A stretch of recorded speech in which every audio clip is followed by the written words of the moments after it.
18 வயசு, 19 வயசு இந்த மாரி வயசுல நெறையா பொண்ணுங்க போய் கல்யாணம் பண்ணிக்கிறாங்க. லவ் பண்ணி கல்யாணம் பண்றேன்னு போறாங்க. ஆனா, அவங்களுக்கு வாழ்க்கையில என்ன அனுபவம் இருக்கும்? என்ன மெச்சூரிட்டி இருக்குன்னு பார்த்தீங்கன்னா, அது ஒரு பெரிய கேள்விக்குறி தாங்க. நான் லவ்வ அப்போஸ் பண்ணி பேசலங்க. ஆனா, நீங்க ஃபேமிலிய எதிர்த்து ஒரு மனுஷன் மட்டுமே போதும்னு நெனைக்கிறீங்க. ஒரு வாழ்க்கையில நம்ம பொறந்ததுக்கு அப்புறம் நமக்கு ஃபேமிலின்னு ஒண்ணு இருக்கு.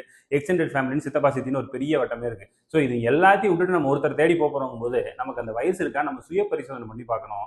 இந்த நம்ம எல்லாத்தையுமே அகைன்ஸ்ட் ஆகி போறோம். நாம வந்து ஃபேமிலியோடவே சேர்ந்து இருந்து வாழ்ந்திருக்கோம். குடும்பத்தோடயே இருந்து வாழ்ந்திருக்கும்போது, திடீர்னு ஒருத்தருக்காக எல்லாத்த விட்டு நம்ம தூக்கி எறிஞ்சிட்டு போகும்போது, அந்த 19 வயசு கரெக்ட்டான வயசா? நாம இவ்வளோ பெரிய விஷயத்த தூக்கி எறியிறோமே, அது கரெக்ட்டான வயசான்னு பார்த்தீங்கன்னா, வாழ்க்கைங்கிறது ரொம்ப பெருசுங்க. அதுல அனுபவங்கிறது நமக்கு வந்துகிட்டே இருக்கும்.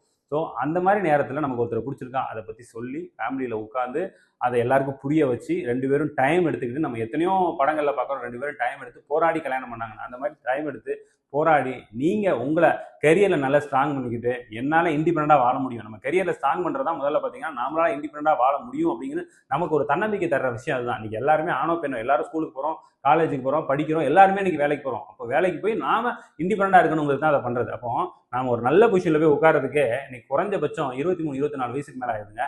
அந்த மாரி நீங்க நல்ல பொசிஷன்ல உட்கார்ந்து உங்களால உங்கள சப்போர்ட் பண்ண முடியும் அப்படின்னு நீங்க ப்ரூவ் பண்ணதுக்கு அப்புறமாட்டி நீங்க மேரேஜ்ங்கிற ஒரு டெசிஷன் எடுங்க. அது உங்க வாழ்க்கையில சூப்பரா அமையும். நீங்க வாழ்க்கைய ஆரம்பிக்கிறதுக்கே முன்னாடி ஒரு மிகப்பெரிய டெசிஷன் எடுத்து போறதுங்கிறது வந்து என்ன பொறுத்தவரைக்கும் இது கரெக்ட்டா இருக்காதுங்க.